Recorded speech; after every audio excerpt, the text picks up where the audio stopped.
my words did glow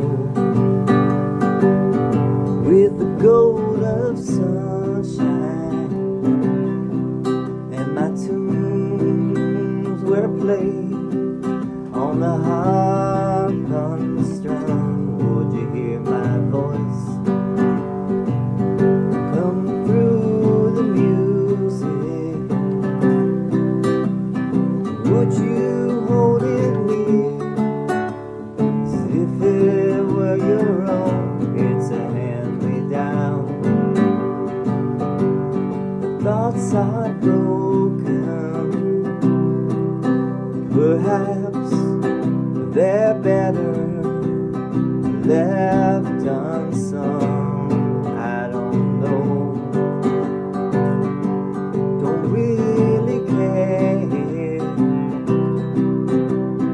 Let there be songs to fill the air, ripple in still water, where there is no pebble tossed, no wind to blow.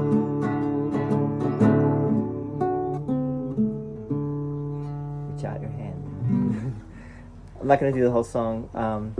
I'll do it on a separate video. I'm going to do the whole song with a harmonica and everything.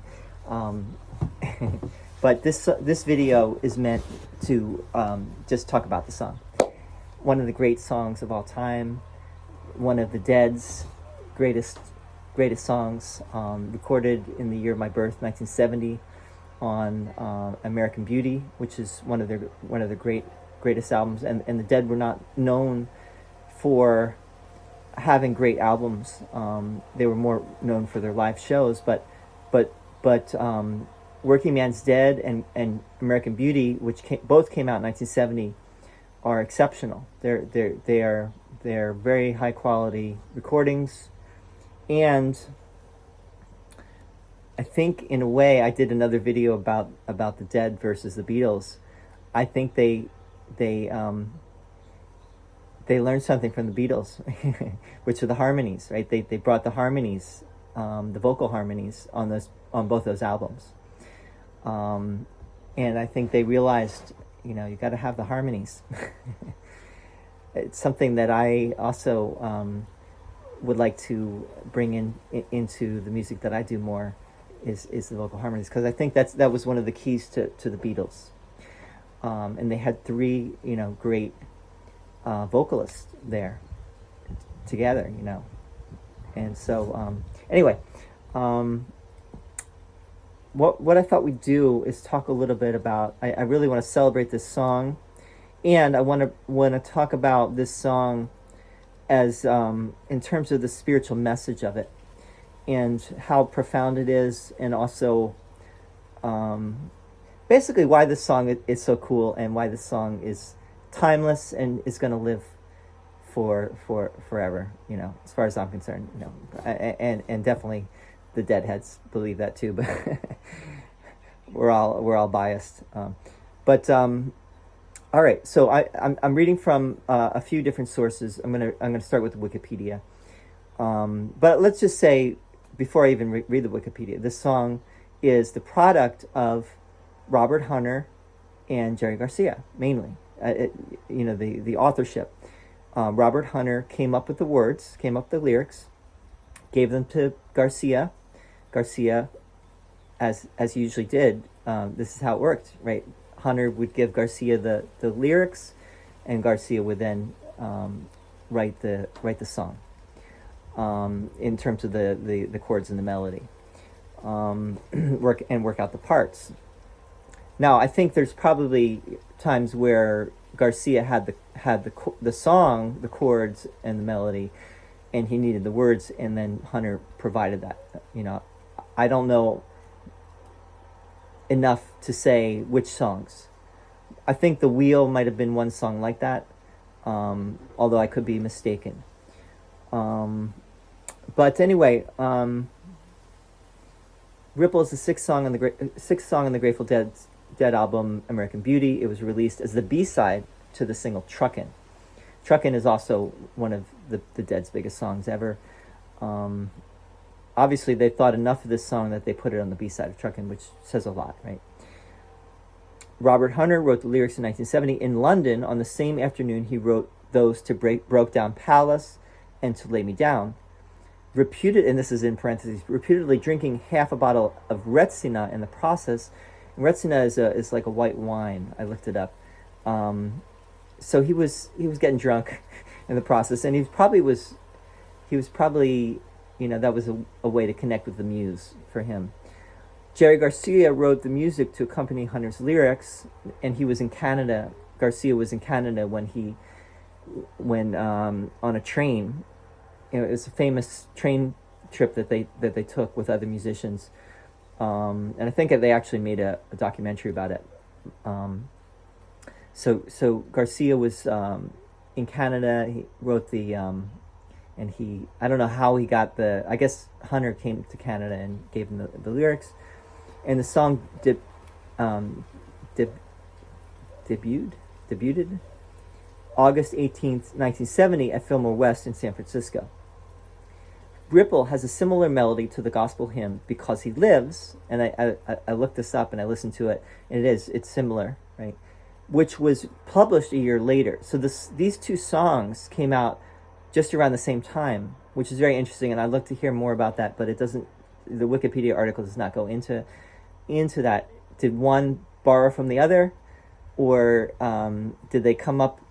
Did both of the songwriters come up with a very similar song at the same time, which sometimes does actually happen? It's kind of like there are great discoveries that happen more or less at the same time, like the theory of evolution. If you heard about Charles Darwin and the other guy whose name most people forget, but Charles Darwin came up with the theory of evolution at the same time that this other guy did. So sometimes that happens. But both songs are similar to Any Dream Will Do from the Andrew Lloyd Webber Tim Rice musical Joseph and the Amazing Technicolor Dreamcoat, which was first performed in 1968 and recorded in 1969. So what might have happened was both of these songs that came out after that musical, which I've seen that musical. I don't know if you've seen it, and I don't remember any of the music from that musical really. So I listened to this song too, and it is also similar, right, to Ripple, and obviously maybe Garcia had heard the song on the radio, or this song from the Andrew Lloyd Webber Tim Rice musical. Maybe he heard it, and maybe it just got into his consciousness, and it came out when he wrote the song, or maybe he consciously used that melody. Who knows? My thought behind that would be that Garcia might have heard that song, and he might have unconsciously been using that song when he created this song. On the other hand, the song. Anyway, we could speculate about these things, but it's interesting that all these songs came out around the same time, right? I think that's what's interesting. And I kind of think that Ripple is going to live on, whereas these other songs, I'm not sure if they will have the same staying power. But that's just my thought. Maybe that's my bias. A number of essays have been written analyzing and annotating this song. This is kind of an essay that I'm doing right now. This video is kind of my essay on Ripple. The 1985 drama film Mask with Cher and Eric Stoltz features this song. The song is played during the last scene of the television series Freaks and Geeks. I remember reading that the Garcia thought that the song was a little, a little strange at first, and then I think he warmed up to it. I don't know, I'd be curious to hear if Hunter maybe gave him some ideas for what the song might sound like. So that's another thought, another idea is maybe because I think that Hunter actually wrote the chords to some of the songs as well. And someone maybe can correct me on that out there. By the way, I just met a guy here on the Big Island in Pahoa, the town of Pahoa. He knew Robert Hunter. He grew up. He also lived in the San Francisco area. He knew Robert Hunter. He showed me some pictures on his phone of him and Robert Hunter, and some other pictures of Robert Hunter. Robert Hunter is definitely, I think, one of the the greatest lyricists of the 20th century. I think he's up there, with the greats. Think of all the greats. I'm not going to name all the names, but he wrote some amazing songs, and he said, someone asked him, "What's your favorite lyric that you wrote? Do you have a favorite?" And he said Ripple. He said there's a line in Ripple, "There is a fountain that let it be known there is a fountain that was not made by the hands of men." So he felt that line was his highest point. And I think that this song, for me personally, now that I've been playing it in this it's a restaurant in Pahoa. I've been playing it regularly, and the more I play it, the more I feel that the song is brilliant, and it gets to the spiritual essence of everything. And it's interesting because it bridges East and West with the lyrics. First of all, it is definitely reminiscent of Eastern philosophy. It also has a haiku. The ripple, the chorus is a haiku. Ripple in still water, when there is no pebble tossed nor wind to blow. That's a haiku. And it also seems to possibly reference Psalm 23, which is the famous psalm, "The Lord is my shepherd." And one of the things that it seems to reference is, "My cup runneth over," and there's a line in the song about "Reach out your hand if your cup is empty, if your cup is full, may it be again." Now, I don't think that's a clear reference to that, but people say that is. Also in Psalm 23, you have the idea of still water. That Lord is my shepherd; He lays me down beside still water. I also don't think that's a perfect reference, or perfect that you could say that Hunter was thinking of Psalm 23. I think that really what he's getting at actually is a deep mystical. This song is really pointing at a deep mystical understanding of reality that you find more in Eastern thought. Although you find it in all traditions, but I think Eastern thought is known for this, right? So let's go through the song a little bit. If my words did glow with the gold of sunshine, and my tunes were played on the harp unstrung. Now, what is the harp unstrung? I think it's a reference to the harmonica, actually. Would you hear my voice come through the music? Would you hold it near as if it were your own?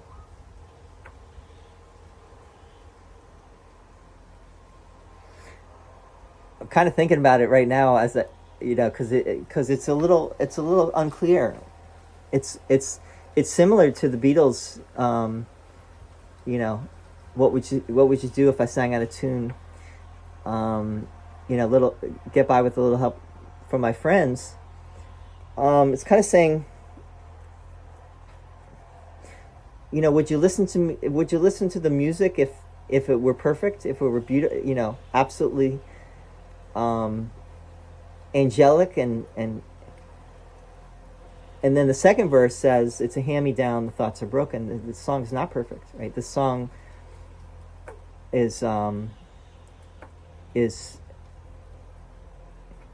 first of all, the song, and this is kind of saying this song is not, I borrowed something to make this song, right? This is all songs really are borrowing from each other in a sense, right? Oh, that's what music is is some, there's that great quote, which is, good musicians borrow, great musicians steal.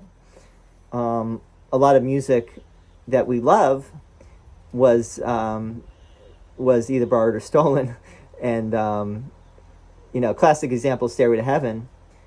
A lot of Beatles took a lot of stuff from other artists. Think of the song "Come Together" was very much Chuck Berry, and originally the song was very similar to Chuck Berry's song. I don't even remember what song it was. Someone out there will know. I just listened to it the other day, actually.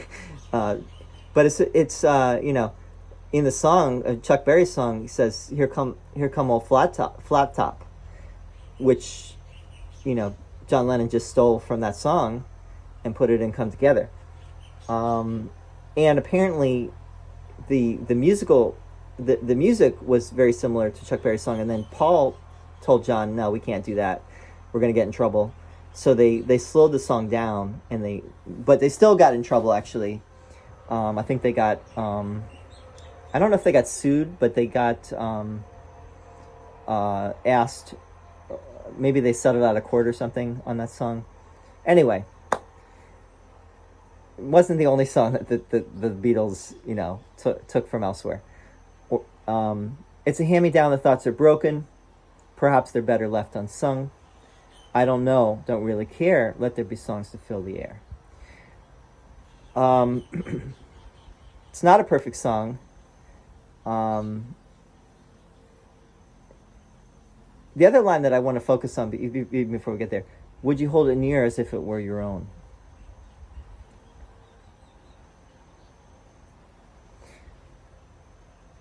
How often do we listen to songs and really empathize with the artist who wrote the song and really get that close to the author? Oftentimes we're not that paying attention. Anyway, we could talk a lot about this. I think everyone has to, look at the words here and try to understand it for themselves. I'm trying to just say a few thoughtful things. So the author, Robert Hunter, was saying, that let there be music, right? The music is not perfect. The music is everything is broken. Bob Dylan, right?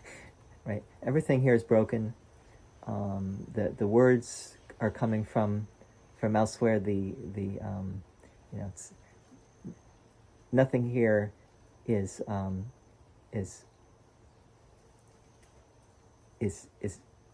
perfect. And then you got the chorus: ripple in still water, when there is no pebble tossed, no wind to blow. You could say that is existence, right? Existence is this ripple in still water. The water is really unmoving. The water is changeless. There seems to be a ripple, right? And this gets to what was just said, right? In the verses, in the first two verses. The music is perfect, right? The music is sublime, even and especially in its brokenness, in its imperfection. There's a ripple in of existence where the water seems to be broken, right? Into the clear mirror of the water is no more, and things are churned up, and things are confused, and that's life as we know it. But the reality is that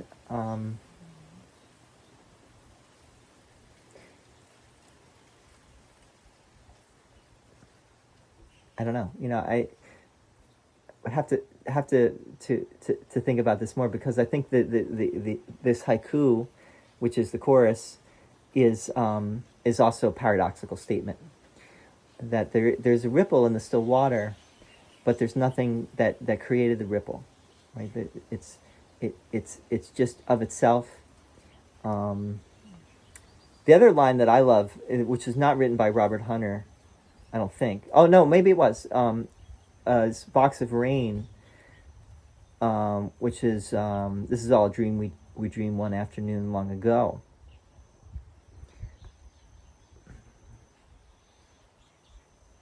Go on, we're gonna go on. Reach out your hand if your cup be empty. If your cup is full, may it be again. Let it be known there is a fountain that was not made by the hands of men. All right, this is the line that Hunter thought was his best. There is a fountain that was not made by the hands of men. There is something beyond the human predicament. There's something beyond the human condition.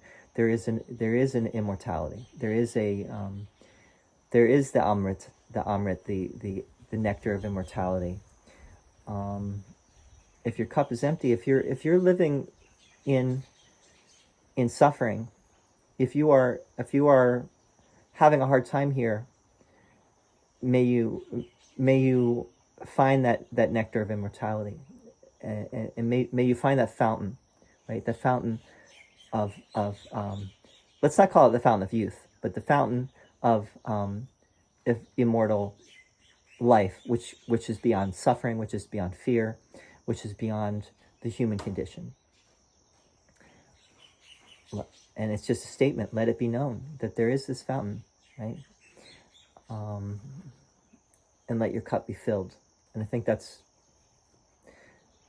seems to be the message there, right? If your cup is empty, may it be filled.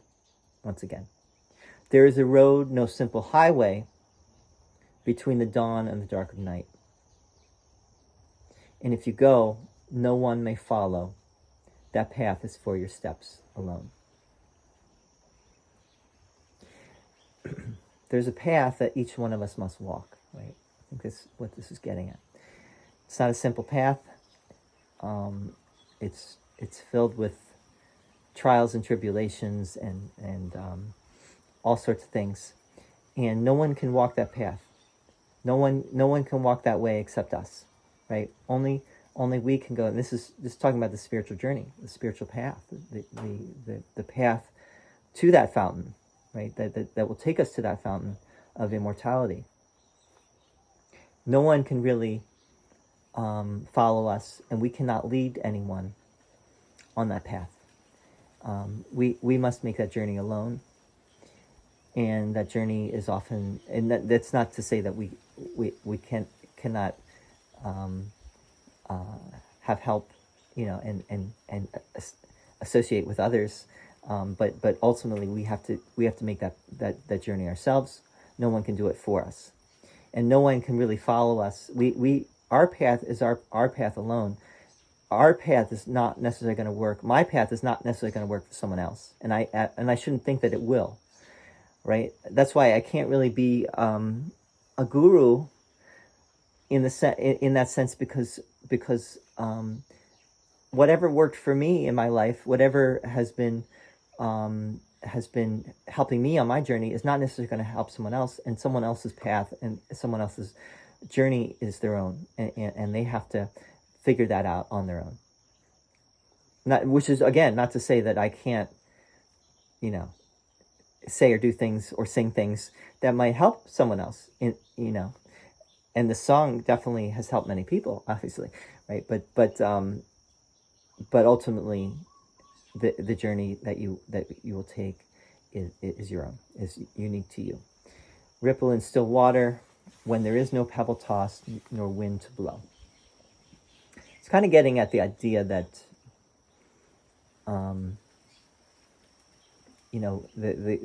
that question of why is there something rather than nothing. This is a paradox.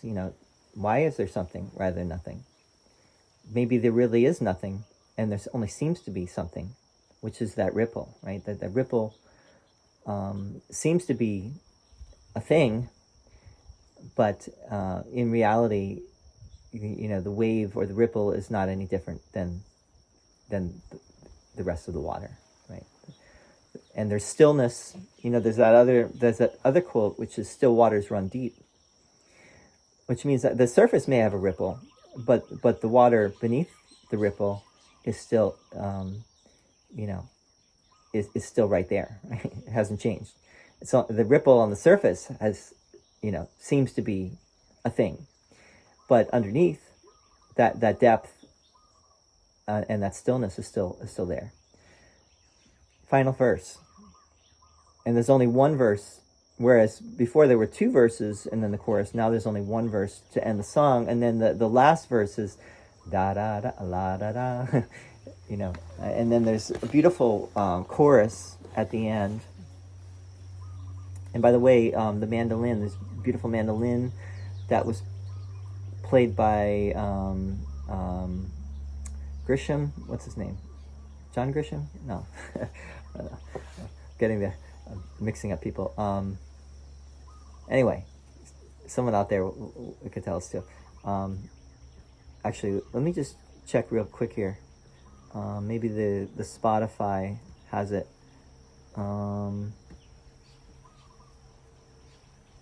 Yeah, it doesn't say right there.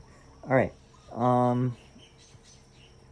So, you who choose to lead must follow, but if you fall alone.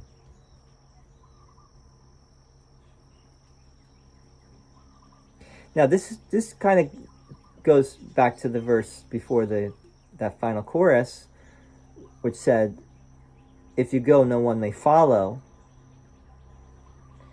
but you who choose to lead must follow. But if you fall alone." The greatest leader is the greatest follower, right? The greatest teacher is the greatest student. If you want to be the greatest teacher or the greatest leader, you have to be the greatest follower. You have to really know how to listen. I think this is really what this also is getting at is to be a good listener, and to really see the other as yourself, right? Would you hold it near as if it were your own? That's the greatest listener, is someone who listens to someone else as if the words are their own, right? That person talking to you is yourself, and you treat them that way. You who choose to lead must follow, but if you fall alone. Again, the idea of aloneness, that no one can walk the path for you. Your path is your own. You must follow, hitch your wagon to a star, as Emerson said. You have to follow those who are burning brightly, more brightly than you are at the moment. But ultimately, if you fail, or if you there really is no failure on the spiritual path. But if you fall, if you have moments of whatever, doubts, uncertainty, and so on, that's not the problem of the person you're following. That's your own thing that you need to address. If you should stand, then who's to guide you? If I knew the way, I would take you home. Now, this is, I think, the most interesting and most difficult lines to decipher. If you should stand, then who's to guide you? If I knew the way, I would take you home.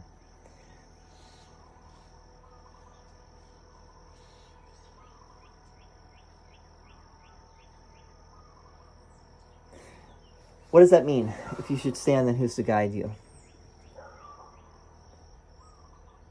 I don't know.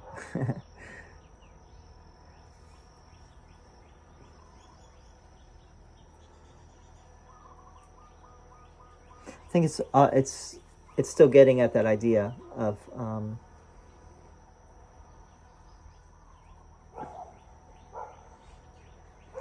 ultimately there is no guide, and you have to find the way on your own, and everyone has to find the way on their own. But we still have things that bring us together, such as the music, right? And the music helps us to not feel so alone.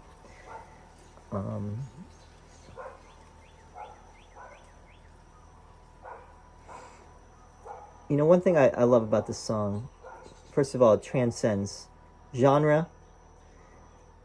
You can't say that this is rock music. You can't say it's country music. You can't say it's folk music. It's something else. It's not any of those things. And you might classify it as hippie, right? Hippie mystic music. I think maybe that's getting closer to what it is. But it's also, I think it's addressing the idea of the problems with leaders and gurus, right? I think that's one of the things it's getting at, and really saying that everyone has to walk the way to that fountain on their own, right? Everyone must get there on their own, and there's no one that can really show you the way, except maybe the music, right? I think the song also is so good because it's not clear, right? And it makes you think, and it sounds like it really knows what it's talking about. It sounds like it's coming from some higher source. In a sense, it's scripture. It's a scripture. And Hunter was drinking. Maybe there's something to that as well. And I wonder how often he wrote his poems and lyrics while on some kind of substance like that. I wonder how many of his songs were inspired by LSD, for example. But anyway, I'm going to end here. I would love your thoughts. I love your comments. Shout out to all the deadheads out there. But also, I think this is a song that goes beyond categories. I think that's a song that everyone can enjoy. I think even children. It's almost like a lullaby. It's like a children's song. And this is like a song that goes beyond all genres and categories and age groups and religious traditions and spiritualities and if anything, it gets to the perennial wisdom of the ages. So thanks for listening, and stay tuned. I'm going to do a video maybe tomorrow. Tomorrow's my birthday, so might do a video where I play the whole song.